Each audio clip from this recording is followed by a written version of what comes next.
Good morning. My name is Debbie Varney, Fitness and Wellness Coordinator with Memorial Health System. This is our Move series. Today, you are going to need a chair. I'm going to show you how to reduce some aches and pains in the body at the end of your day or the start of your day, or really any time.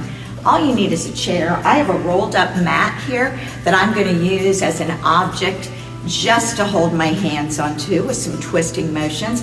You can use a broomstick, you can use anything you have. It's just easy for me to have this rolled up mat. So when you sit on your kitchen chair, I'd like you to scoot forward, not have your back against the seat back. Why? Because the moment we sit back in a chair, we let all of our muscles go.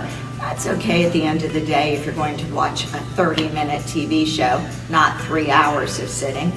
But for this purpose of stretching out the body, getting circulation flowing, feeling better, I want you to scoot forward and use your body's own core strength to stay lifted. So lift through that rib cage, open that chest, shoulders are down, and I'm going to start off with this rolled up mat.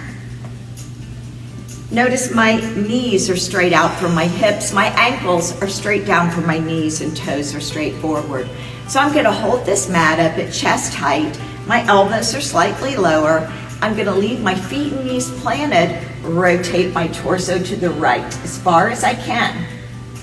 Now back to center, now to the left. Now one thing I want you to note here is my arms do not continue on in that rotation beyond my body. So my arms aren't going like this. My arms are planted and my hands only go as far as my torso will rotate. So we don't continue on with the arms. That's not going to improve your range of motion on the torso. Abs are tight, rib cage is lifted, pausing at center, other side. Pausing at center, other side. Pausing at center, other side. Feet and knees stay planted. Don't let those knees twist to the side you're going. They are still pointing forward. Twist and center. Twist and center. Twist and center. Leave those shoulders down. Twist and center. Now, let's move the feet and knees in midline of body. Squeeze those knees tight together as if somebody placed a $100 bill between those knees. Same thing, but don't let those knees move or come apart. Twist, center. A little bit more difficult on the torso rotation. This is something we kind of forget about as we mature through life. Those torso rotations are very important to stability and balance. They are also very important to the ability to be a safe driver. You want to make sure that you can turn and see in those blind spots. Torso rotation, center. Don't let those knees come apart or you lose that $100 bill. People don't think about losing the ability to rotate the torso until you have an accident because you didn't see past that blind spot. And God forbid, there's some little child there on a bicycle coming through, and because you've lost the ability to rotate that torso or rotate the head and neck, you don't see them. So this is an exercise we all need to do after we're no longer very youthful. We don't do a lot of activities where that torso rotates. So it's something we need to premeditate and do several times a week. All right, I'm going to put that mat down now. Sit up tall, lift through the rib cage, keep the shoulders down, but we are going to raise that right leg. My fingers are laced along my shins, chest open, shoulders down. Notice my ankle is still staying underneath my knee. It's not rotated in, it's not kicked out. I am lifting up, pulling that in. Now I have several people that can't lace their fingers on the outside of their shin, so you put your hands on the back of the thigh, but don't round forward. Sit up tall, pull it in, open the chest, shoulders down. All right, right leg down, now left leg up. Lace those fingers over the shin. Again, notice I'm not pulling on the knee. I am pulling through the shin. Shoulders are going down, spine is lengthening, chest is opening, long neck. Keeping that flexibility and range of motion through the hips. And let's go back to the right leg. Pull it up. Each time you do it, you should be a little more warmed up and be a little more flexible. Why is this so important? Because when our hips get tight, our stride length changes. When your stride length changes, your body doesn't have the muscle memory for balance for a shorter stride length. So we want to try to keep our stride length the same as it's been our whole life, because your body's already developed muscle memory to that stride length. And change sides. Remember to keep that spine lengthening, rib cage lifted, and shoulders down. One more time each side, and remember, if you can't get the shin, grab underneath. If you need to, you can put a belt or a towel under there to pull that up.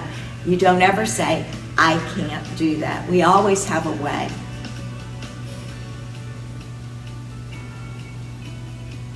And right side down, left side up. Always lengthening after you get that leg up there, opening that chest, pushing those shoulders down. Great. All right, now we're going to, speaking of hips and keeping them flexible, we're going to open those knees a little bit. Everybody's range of motion is going to be different, but I want you to take those feet out far enough and those knees out far enough that you feel pressure through those hips. If I stop here, I don't feel any pressure there. So I've got to take it out a little wider. So that's what you're looking for. Now I want you to take your hands and press on those inner thighs, pushing those knees open wider. Not on the knees, on the inner thighs. Lifting through the rib cage, opening the chest, pressing those legs apart. Make sure you stay breathing, and we're going to hold it for a while. You know, sometimes when we stretch 5 seconds, 10 seconds, it might feel like we're doing something good because you feel relief. The thing is, we're not holding it long enough for the brain to send a signal to the tight areas of the body for it to relax. So you have to hold it for at least 20 seconds if you want to see improvement. All right, now release that. A little workout for the arms too as you're applying pressure.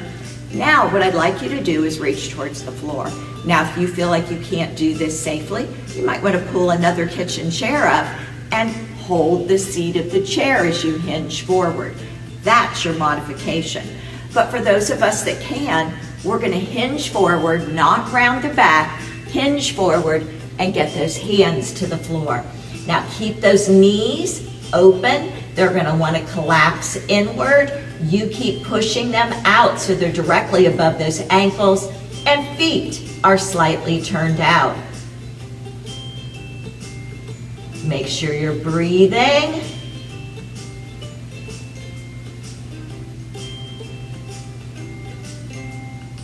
Don't let those knees collapse inward.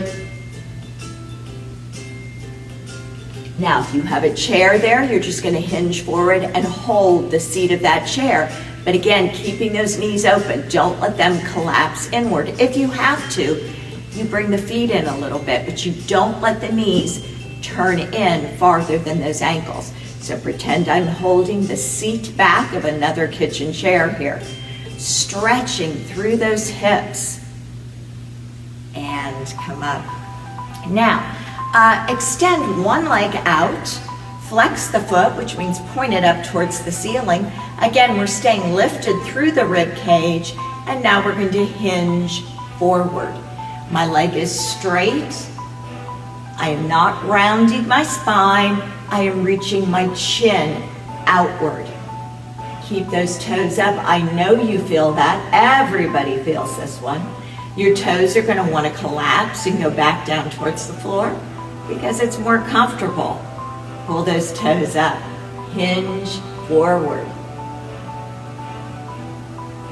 Make sure you're breathing. See if you can go a little lower, not rounding the spine. keeping a nice flat back. And sit up. Bring that leg in, other leg out. Notice my leg is straight. I hinge forward, no rounding of the spine.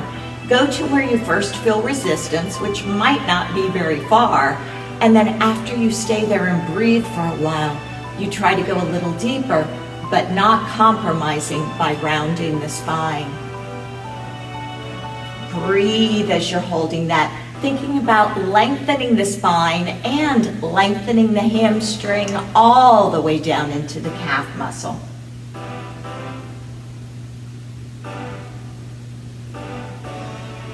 Breathing.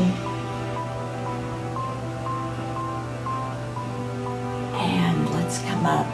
All right, I have one more for you, and basically what I'm showing you today is about hip flexibility. Without good hip flexibility, you're going to limit your range of motion when you walk. You're going to start to lose your freedom of movement, and you're going to end up falling. So we're trying to keep this not only flexible, but strengthened, and these will help to do that. This next one, a lot of people can't get their ankle up on their knee, and that's fine if you can't. What you're going to do is you're going to wrap a towel around it or a belt around it, and you're going to pull it to where you can, opening that knee out to the side. So I would have a towel or a belt right here, but I'm pushing that knee open. Now, if you're somebody that can get that ankle up to the knee, that's where we're going with this. Notice my support leg ankle is straight down from the knee. I don't have it kicked in. That makes it easier. I know all those little things that people cheat with. Now, we're going to press down on the inner thigh, opening that leg, but do not press on the knee. Open the chest, lift through the rib cage, push the shoulders down, and breathe. This helps with a lot of sciatic pain. And like I said, don't say you can't do it. You all have a bath towel or a belt. You can wrap around that ankle and just lift it as high as you can, pushing that knee open. Or if you have someone in the house that's willing to help you, sometimes it is good to have a good buddy stretch where you hold the leg up and they press the leg open. All right, just make sure that they do it gently. Now we change sides. That ankle is directly below that knee, and we press open. Rib cage stays lifted, abs are tight, shoulders are down, chest is open, and long neck. Pushing open. Now you can see I have much greater range of motion on my left side versus my right. That doesn't mean that there's an issue. It just means I need to work on that right side a little bit longer. So my left side's a little bit more flexible. I still hold it for the 20 seconds, pressing it open, staying lifted and breathing. But then, for the benefit of my right leg, I'm going to go back and repeat it.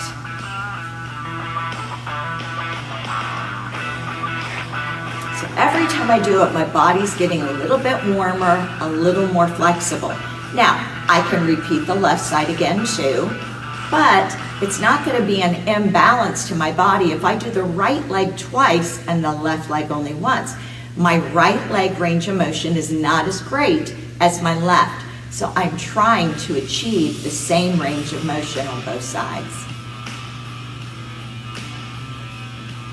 All right, so that took a very little amount of time, and what it's going to give you in return is quality of life. Improved movement. It's going to make you feel more confident in going places because this is going to become flexible. You're not going to get up in the morning and have as many aches and pains.